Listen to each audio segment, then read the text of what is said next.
Lo que más me preguntan en mi cuenta de Instagram es cómo sustituir las cosas. Hay una necesidad impresionante por sustituir casi todos los ingredientes.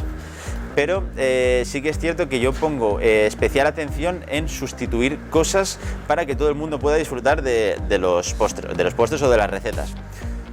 Con esto quiero decir que, por ejemplo, si tú tienes alergia a los frutos secos, voy a intentar darle la vuelta para que sin frutos secos puedas tomarlo. Si ya es cuestión de, es que no tengo en casa esto, bueno, lo ideal es prepararte las cosas en casa, comprar con antelación y tener todos los ingredientes que necesitas. Pero si es por una intolerancia o alergia, sí que intento ayudar a todo el mundo a que los puedan disfrutar, y básicamente sí, es eso. Luego también me piden mucho que cómo pedir donuts. Todo el mundo quiere que les enviemos donuts a casa, así que bueno, pedir donuts y pedir cambios, eso sobre todo.